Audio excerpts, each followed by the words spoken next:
देखो आजकल ज़माना कौन सा है ना, गिव एंड टेक का,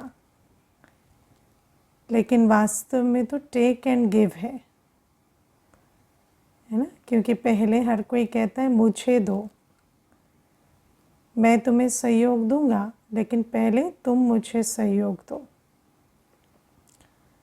और ये पहले मुझे चाहिए फिर मैं दूंगा, इस चक्कर में हर एक आत्मा के सारे गुण शक्तियाँ जो हैं वो ब्लॉक होते जा रहे हैं। क्योंकि जो भी चीज़ें हम यूज़ नहीं करते कर्मों में, वो ब्लॉक होती हैं। हर एक आत्मा में सहयोग देने की शक्ति है। मनसा वाचा कर्मणा, हमें गुण और शक्तियों का सहयोग हर एक आत्मा को देना है। मनसा से भी, वाचा से भी, कर्मणा से भी हमें हर एक को गुण शक्ति का सहयोग देना है। और सहयोग हमेशा उस चीज़ का दिया जाता है जो किसी के पास नहीं होती है ना।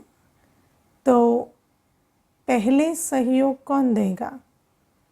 मैं आत्मा।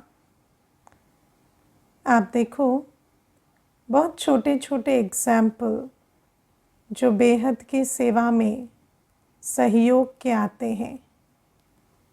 सबसे पहले तो आप देखो, कोई जब सेंटर पर आते हैं या हम ऑनलाइन प्रोग्राम्स भी जब अनाउंस करते हैं, तो हम मल्टीपल टाइमिंग्स देते हैं,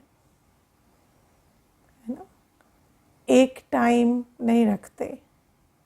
या अगर कोई पर्सनली आते हैं सेंटर्स पर, तो उनके जो सुविधा का टाइम होता है, जो उनको कन्वीनियंट होता है, उस टाइम पर कोर्स कराया जाता है।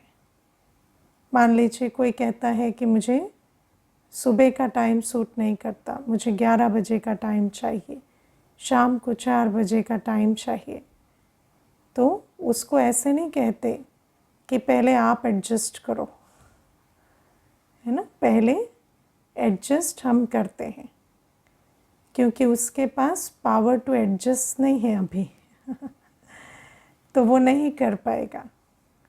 लेकिन उसने एक कदम बढ़ाया है, तो पहले सहयोग दिया जाता है ना। बाद में भले कहा जाता है, क्योंकि पहले शक्ति देनी है, फिर शक्ति मिली तो फिर वो उसको यूज़ करे ना तो फिर बताया जाता है, नहीं 2 ही टाइम है मुरली के, आप इसमें आना कोशिश करें। फिर भी नहीं करते तो और दिन सहयोग दिया जाता है। लेकिन सहयोग इसलिए नहीं दिया जाता कि, है ना, कोई अपनी मनमत से या अपनी जो सुविधा से ही जीवन भर चले। सहयोग इसलिए दिया जाता है कि शुरू में उनके पास शक्ति नहीं होती, फिर धीरे धीरे शक्तिशाली बनाया भी जाता है। फिर ये भी कहा जाता है, नहीं थोड़ा आपको भी, है ना, दृढ़ता लानी होगी, डिसिप्लिन लाना होगा, ये बातें भी की जाती, लेकिन सब कुछ प्यार से। फिर आप देखो, सबसे बड़ा सहयोग कि जो सारा ब्राह्मण परिवार मिलकर नई आत्माओं के लिए करते हैं, क्या सारा जो ज्ञान का, योग का कोर्स होता है, वो नए आने वालों को फ्री दिया जाता है। ये भी एक सहयोग है, क्योंकि अगर किसी के पास शक्ति नहीं है धन की, तो भी वो उस कोर्स से वंचित ना रह जाए, वो बाबा के ज्ञान से वंचित ना रह जाए। ये भी एक सहयोग का एस्पेक्ट है, जो हर ब्राह्मण आत्मा नए भाई बहनों को देते हैं, ताकि उस सहयोग से वो पहला कदम उठा सके, बढ़ा सके। इसीलिए तो सहयोगी, योगी सो सहयोगी कहते हैं ना। जब ईश्वरीय कार्य में हम सहयोगी बनते हैं तो उस सहयोग के आधार से, है ना, आत्माओं को एकांत में बैठकर योग करने का स्थान या फिर उनको आकर समझने के लिए हर तरह से बैठने के लिए सुविधाएं, सब कुछ एक सहयोग का एस्पेक्ट है। तो बाबा कहते हैं ये सारा सहयोग पहले हमें देना पड़ता है ना। दुनिया में देखो, मुझे अभी मैंने एक फेसबुक पे बहुत अच्छा पोस्ट पढ़ा था, किसी ने लिखा था, कोई एक दुनिया के कोई ऑर्गेनाइज करते हैं प्रोग्राम्स, तो वो कहते हैं कि प्रोग्राम्स जो होते हैं जो सेल्फ डेवलपमेंट के, वो फ्री होने चाहिए, है ना, क्योंकि कई अफोर्ड नहीं कर पाते हैं। तो उन्होंने कहा कि पर फ्री कैसे हो, कोई तो सहयोग देगा तब तो फ्री होगा। तो आप सोचो कि बाबा ने हमें ये जो सहयोग की शक्ति सिखाई, उस आधार से ईश्वरीय कार्य में हर आत्मा को जो बाबा के घर आते हैं सबसे पहले सहयोग मिलता है ना। फिर आप देखो कि मान लीजिए कोई आत्मा ऐसी होती है जिसको कोई भाषा, कोई, है ना, कोई धर्म के पर्दे से आते हैं, तो फिर हम उनको ये नहीं कहेंगे आपको हमारी भाषा समझ में आती नहीं तो हम क्या करें है ना कोई ऐसा निमित्त बनता है जो उनको उस प्रकार से सहयोग देकर समझाते हैं, उनकी भाषा में, उनको जिस प्रकार से समझ आए।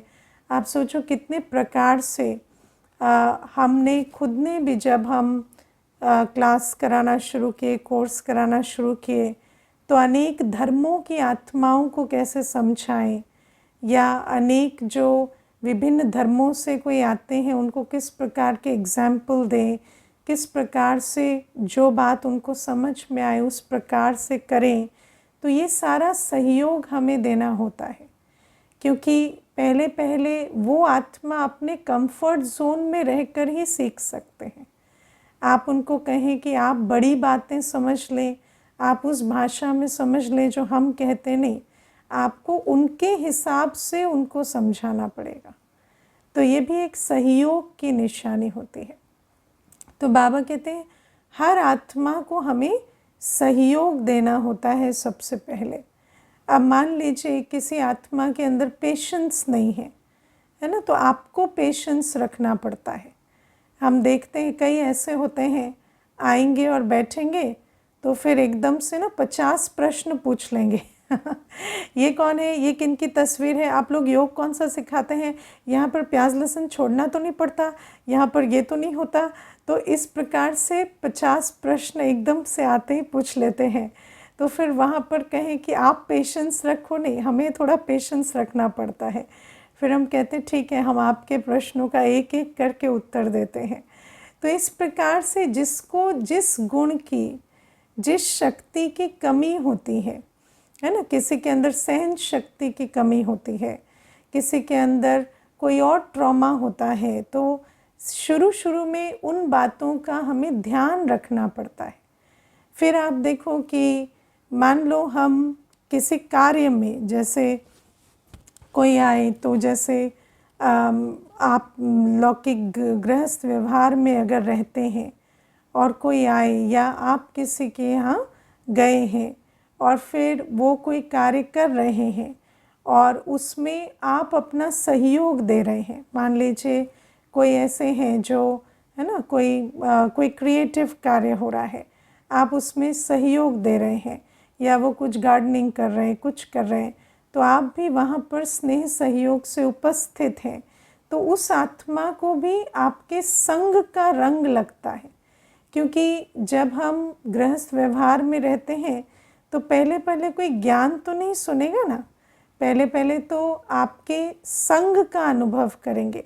आप संग कैसे करेंगे, जब कोई कार्य एक साथ करेंगे तो संग का अनुभव करेंगे।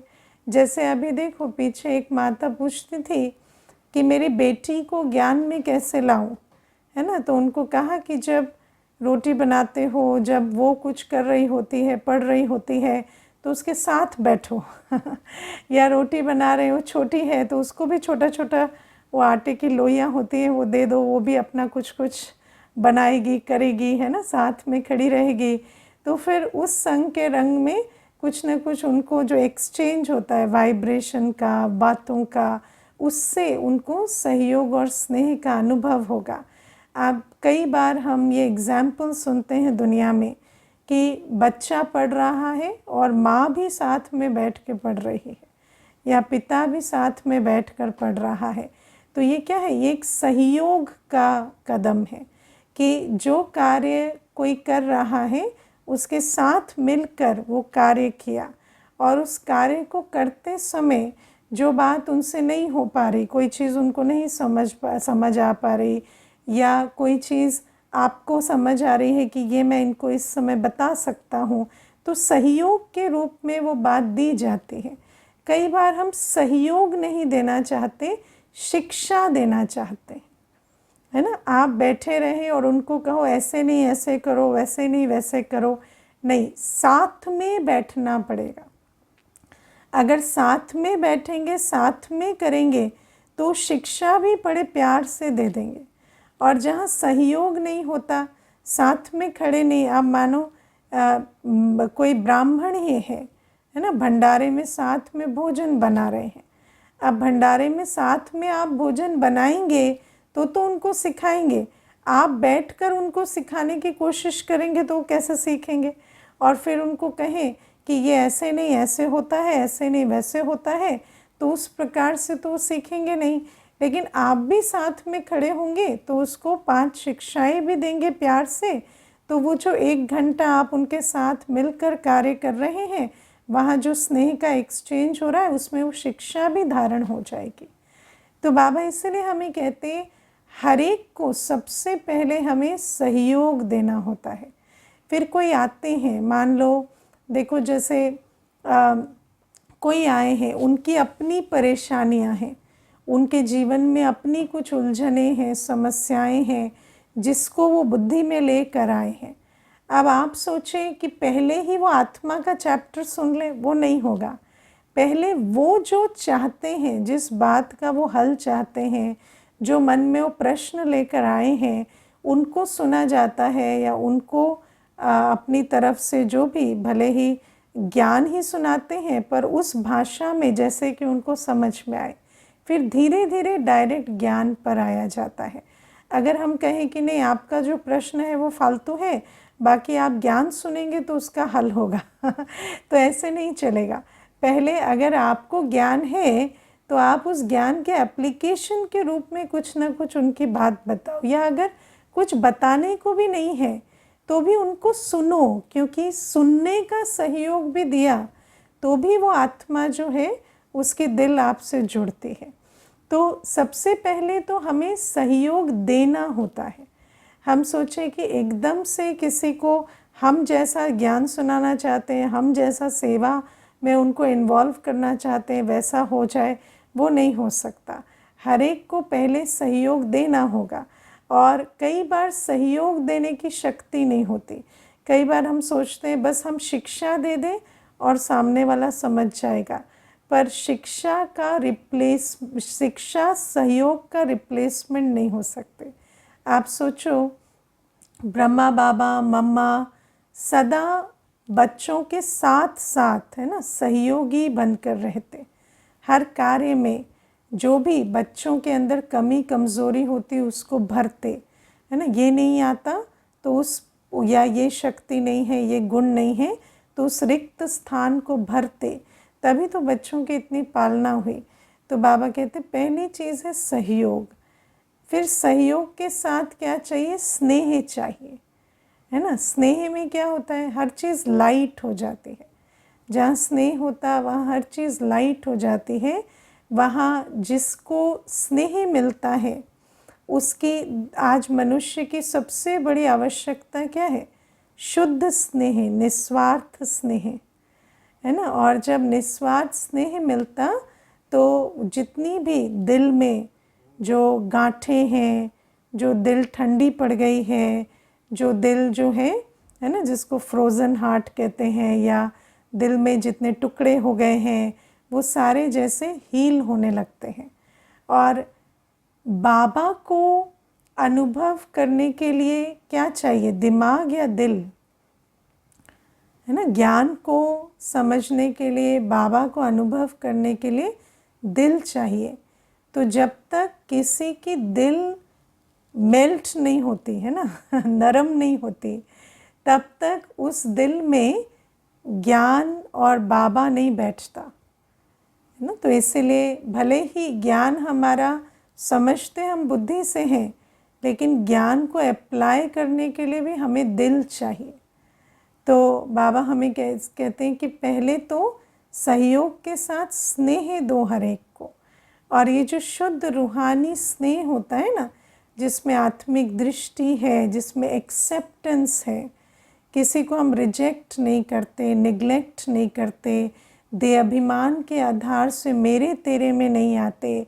हर आत्मा को ऐसा अनुभव हो कि ये मेरा आत्मा भाई है, हम एक पिता की संतान हैं, हमारे बीच एक रूहानी संबंध है।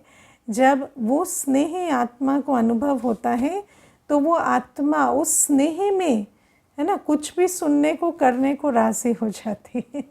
और सबसे बड़ी चीज़ तो आज स्नेह ही है, क्योंकि हर मनुष्य के पास आज सब कुछ है। आज समय ऐसा हो गया है कि सुख सुविधाएं, फैसिलिटीज़ हर एक के पास होती है। क्या नहीं है? स्नेह नहीं है। तो हर एक आत्मा को हमसे सहयोग और स्नेह की अनुभूति हो।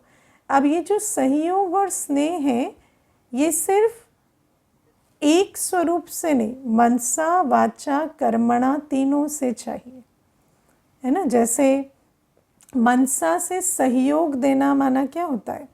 हर आत्मा को शुभ भावना, शुभ कामना से सींचना। वाचा से सहयोग देना माना आत्मा को वाणी से भी बल भरना। अगर आत्मा कहती है मुझ में हिम्मत नहीं है, तो आप उसे सहयोग दो कि हिम्मत क्यों नहीं है, हिम्मत तो है ना आपके अंदर, थोड़ा सा जागृत करो। कोई कहता है कि नहीं मैं तो फेलियर हूँ, तो उससे कहो कि जहाँ से मुझे लगता है आप तो कल्प कल्प के विजयी हैं। तो हर आत्मा को, और जब हमारी दृष्टि आत्मिक होती है, तो ये जो हम मनसा से, वाणी से सहयोग देते हैं, भले ही मनसा का सहयोग सूक्ष्म होता है, लेकिन वो जो आपका फेथ है उस आत्मा में, जो उसको आप शक्तिशाली संकल्प या शक्तिशाली शुभ भावना, शुभ कामना जो दे रहे हैं, वो उस आत्मा के हृदय को बदलती है। तो सहयोग सिर्फ ऐसा नहीं कि स्थूल रूप में सहयोग, पर हर आत्मा को, अगर किसी आत्मा का अपने से फेथ उठ चुका है, तो उस आत्मा को अपनी जो निश्चय का कि आप आत्मा हैं, पवित्र हैं, शक्तिशाली हैं, उस निश्चय का बल देना। उसका किसी में हिम्मत नहीं है, तो उस हिम्मत को, शक्ति को भी भरना, चाहे मनसा से ही क्यों ना हो, मनसा से भी भरना। क्योंकि कई बार क्या होता है, सामने वाला कहता है कि मुझसे नहीं होगा, तो आपके अंदर भी चलता है कि इनसे कहाँ होगा। तो इसका मतलब क्या है कि उसने भी गिव अप कर दिया, वो भी हिम्मतहीन है, और आपने भी उस हिम्मतहीन स्थिति को सहयोग दिया, उसे हिम्मत नहीं दी। तो बाबा हमें कहते हैं, और ऐसे तो देखो, अगर हम देखें तो कमी कमज़ोरियाँ हर एक में हैं, लेकिन हम कौन हैं? मास्टर क्रिएटर है ना। तो हमें मनसा से, वाणी से, कर्मों से सहयोग देकर हर आत्मा को बाबा का बनाना या उनको आगे बढ़ाना है। क्योंकि जब वो आगे बढ़ते हैं तो सबको नज़र आते हैं, लेकिन जब वो पीछे रहते हैं तो किसी को पता नहीं चलता कि आगे बढ़ भी सकते हैं। पर जब आप उस दृष्टि से उन्हें देखेंगे और उस निश्चय के साथ उनको सहयोग देंगे, तो उनको भी रियलाइज़ होगा कि हम क्यों नहीं कर सकते। और मैंने देखा है कि किसी के प्रति शुभ भावना, शुभ कामना रखो निरंतर, और दृष्टि अपनी उनके प्रति आत्मिक रखें, या ये निश्चय रखें अंदर कि ये श्रेष्ठ आत्मा है, दिव्य आत्मा है, तो उस सहयोग से भले ही उनको पता नहीं चलता, पर उनके अंदर बहुत परिवर्तन आता है। तो ये भी सहयोग जो है ये मनसा वाचा कर्मणा हर प्रकार से हमें देना होता है ना। वाणी से भी अगर कोई हताश निराश है, अगर कोई कहता है मैं ये नहीं कर सकता, या मेरे अंदर प्यार की शक्ति नहीं है, शांति की शक्ति नहीं है, तो उन या कई कहते हैं ना हमसे मेडिटेशन नहीं होता, हमसे मेडिटेशन नहीं होता, तो हम कहते कितना अच्छा तो बैठे हो आप योग में है ना। फर्स्ट टाइमर को तो हमने ऐसा देखा ही नहीं कि इतना अच्छा योग में बैठे हो, तो उनको भी ऐसे याद आता है कि हाँ हम भी कर सकते हैं, क्योंकि हर एक आत्मा के अंदर स्मृति है, लेकिन वो स्मृति अभी थोड़ी है ना धुंधली हो गई है। तो जैसे जैसे आप अपने स्मृति स्वरूप से उनको बल भरेंगे तो उनको भी स्मृति आती जाएगी, है ना। फिर स्नेह भी जो है, स्नेह भी सिर्फ वाणी से नहीं, लेकिन सच्चा स्नेह, दिल का स्नेह, जहाँ दिल से हम हर एक को दुआएं दें, दिल से हम हर एक को शुभ भावना दें, वो स्नेह भी हमें देना है।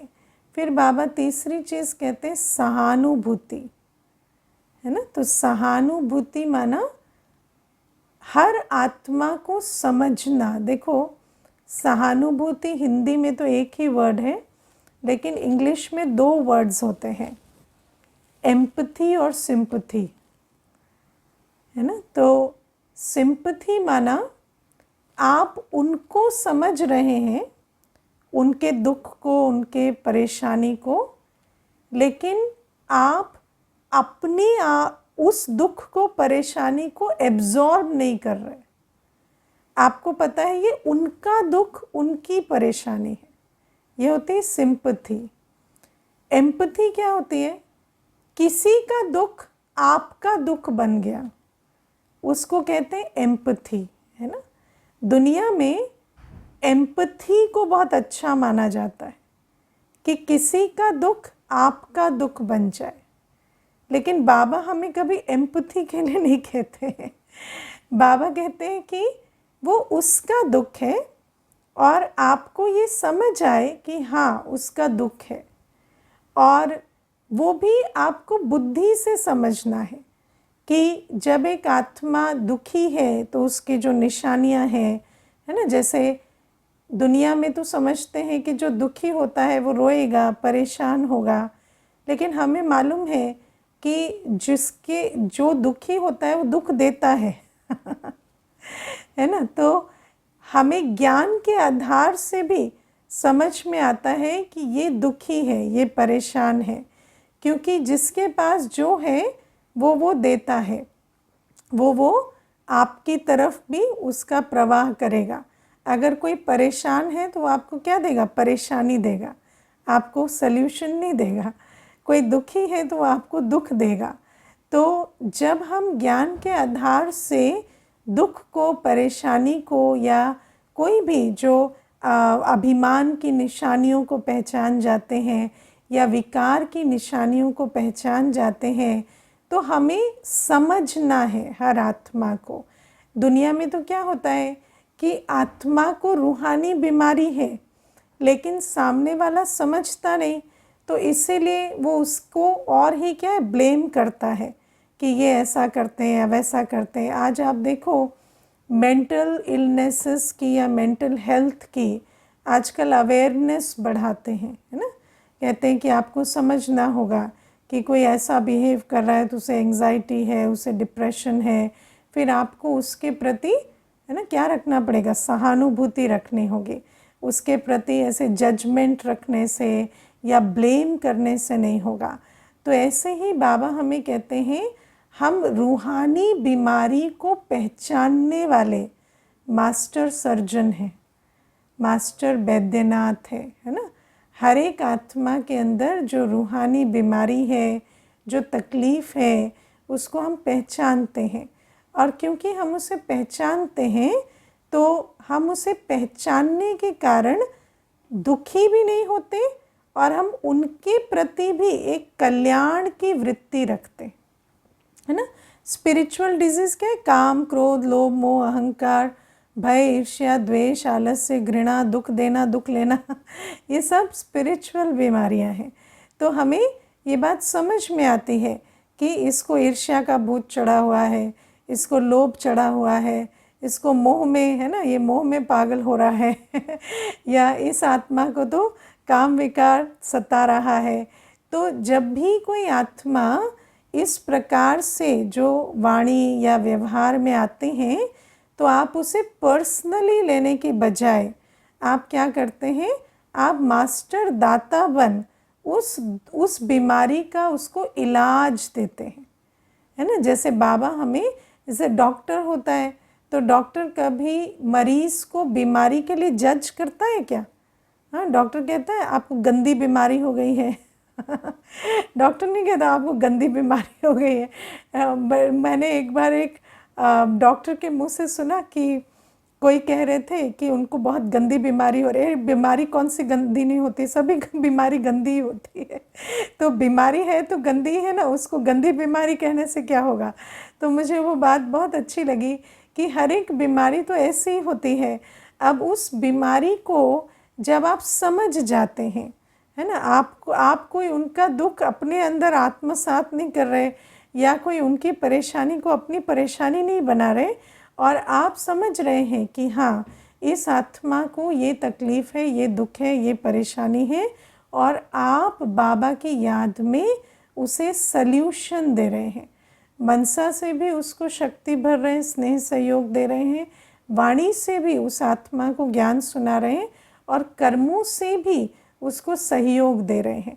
अब मान लीजिए आपको पता है कि किसी के अंदर अपमान की फीलिंग बहुत जल्दी होती है, तो दुनिया में क्या होता है, अगर किसी को पता चल जाए आप अपमानित होते हैं जल्दी, तो वो जल्दी जल्दी अपमान करते हैं आपका लेकिन हमें समझ आ जाता है, तो फिर हम उस प्रकार के बोल नहीं बोलेंगे, क्योंकि उनके तो दिल को लग जाती है ना। या किसी को ट्रिगर करें, वो हमारा नेचर नहीं है। हाँ, वो अलग बात है कि कभी भूल से कुछ हो गया तो वो अलग चीज़ है, पर किसी को दुख दें उस इंटेंशन से कोई ऐसा कर्म नहीं करते। तो बाबा हमें कहते हैं कि ये होता है सिंपथी का स्वरूप, है ना। तो ये जो रूहानी सहयोग है, स्नेह है, सिंपथी है, ये दुनिया में बहुत, आज के समय को अगर आप देखें तो आज के समय में ये बहुत बड़ी चीज़ है जो बाबा हमें देना सिखाते हैं। और बाबा कहते इसको कहते हैं सच्ची रहम दिली, है ना। दुनिया में तो लोग समझते हैं अपने पुराने कपड़े दे देना, है ना, पुरानी चीज़ें दे देना, यही बहुत बड़ी रहम दिली है। या कोई छोटी सी भी चीज़ किसी के लिए कर देते हैं। एक बार एक माता आई तो मुझे कहती कि अब हम तो चलते फिरते किसी न किसी का भला कर ही देते हैं, अब मुख से क्या बोलें। आज ही देखो मैंने एक अंधे को रास्ता पार करा दिया, और मुख से क्या बोले करके उसने मुख से इतना बोला कि बात मत पूछो, है ना। तो क्या है कि मनुष्य तो छोटी छोटी बातों को भी, है ना, कि देखो एक किसी को सड़क पार करा दे, कितनी 2 मिनट की भी बात नहीं होगी, एक मिनट की बात होगी, लेकिन 1 मिनट भी रहमदिल होने को मनुष्य आज कितनी बड़ी चीज़ समझता है। लेकिन बाबा कहते हैं कि इस दुनिया में आज आत्माओं के अंदर इतनी कमज़ोरी है, इतनी उनके अंदर दुख भरा पड़ा है कि हर आत्मा को बहुत सहयोग, स्नेह और सहानुभूति चाहिए, और तभी जाकर वो आत्मा जो है दुख से सुख का जो रास्ता है या जो पुरुषार्थ है उसको तय कर सकती है, या उस पुरुषार्थ में कदम बढ़ा सकती है।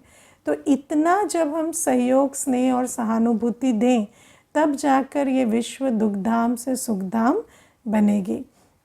अब देखो, किसी ने पूछा है कि कभी कभी कितना भी करते हैं तो भी वो उसका फ़ायदा उठाते हैं, है ना। तो इसमें हमें समझना है कि हमें, जब हम किसी का कुछ करते हैं और वो आपको लगता है कि वो उस बात को ग्रांटेड ले रहे हैं, तो उसमें भी हमें समझना होता है कि हम जब भी स्नेह, सहयोग, स्नेह देते हैं तो उसके साथ साथ उस आत्मा को सशक्त करने की भी विधि हो, है ना। और अगर हम एक आत्मा को निरंतर स्नेह सहयोग दे रहे हैं और वो सशक्त नहीं बन रही, तो कहीं ना कहीं मेरे करने में मोह का रूप है ना। क्योंकि अगर मेरे अंदर कोई मोह का स्वरूप होगा तो फिर उस मोह से हम कर रहे हैं, इसीलिए उसमें शक्ति नहीं भर रही है।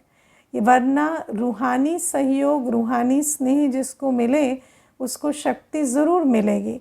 मैं देखो, अब हम लोग तो जो भी कुछ समझते हैं अपने निजी एग्जाम्पल से ही समझते हैं। तो जब हम बाबा के पास आए, हर एक ब्राह्मण अपना देखे, तो जो जिस प्रकार का निस्वार्थ सहयोग और स्नेह हमें बाबा से मिला, तो धीरे धीरे उस स्नेह ने हमें स्नेही बनाया ना, सहयोगी बनाया ना।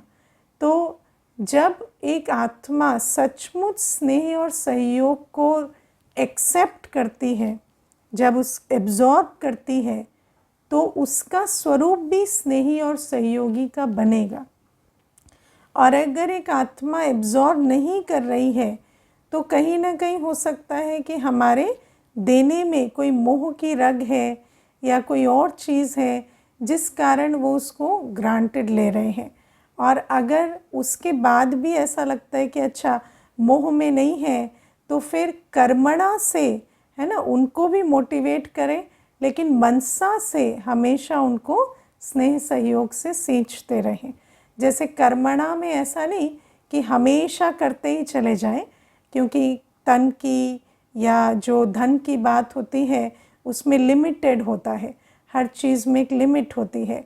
लेकिन जहाँ पर मनसा की बात है तो मनसा का खुला भंडारा है, और मनसा में हर आत्मा को हम स्नेह सहयोग निरंतर दे सकते हैं। तो इसको भी हमें समझना होता है ना। और बाबा हमें कई बार ये बातें समझाते हैं कि परख शक्ति, है ना, क्योंकि हो सकता है कि कोई आत्मा समय ले रही है, लेकिन आप परख पा रहे हैं कि इनका इंटेंशन है, इनके अंदर, है ना, शक्ति कम है तो ये समय ले रहे हैं। कोई आत्मा का इंटेंशन आप परख पाते हैं कि नहीं, इनका इंटेंशन ही नहीं है, ये सिर्फ एक, है ना, जैसे मैं आपको बहुत छोटा सा एक एग्जाम्पल देती हूँ। एक माता सेंटर पर आती थी, तो उनका बेटा जो है वो सेंटर पर आएगा भोग के दिन या वैसे, लेकिन उसका जो इंटेंशन होता था वो ये कि माँ समझे कि मैं ज्ञान में चल रहा हूँ और इसीलिए वो मुझे पैसे देती रहे, या है ना, कुछ ना कुछ बेनिफिट माँ से मिलता रहे, क्योंकि माँ को अच्छा लगता था जब बेटा सेंटर आता था। तो हमने देखा कि आता है, 2 मिनट भी नहीं बैठता, बिल्कुल भागता है। तो धीरे धीरे हमें समझ आया कि ये जो चीज़ वो कर रहा है वो सिर्फ एक क्या है, छल है। ऐसा नहीं कि उसका कोई इंटेंशन है कि बाबा का बने या प्यार से चले। तो शुभ भावना रखनी है उसमें, ऐसा नहीं कि ये सोचें कि आज नहीं चलता तो कल भी नहीं चलेगा।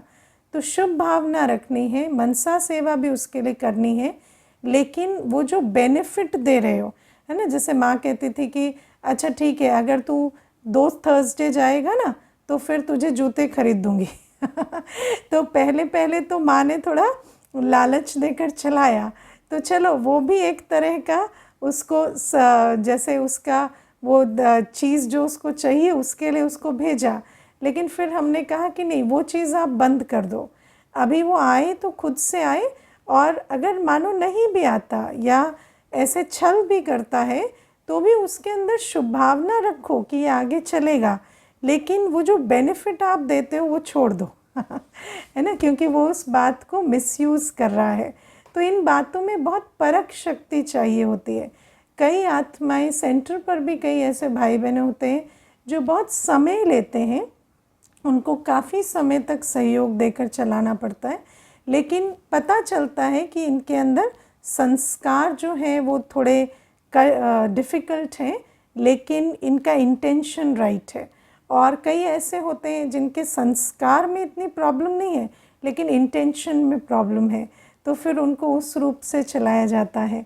तो हर एक चीज़ में परख शक्ति, ज्ञान तो बाबा सुनाते हैं, ज्ञान तो सबके लिए सेम सुनाते हैं, लेकिन केस बाय केस परख शक्ति की भी आवश्यकता पड़ती है। अच्छा, ओम शांति।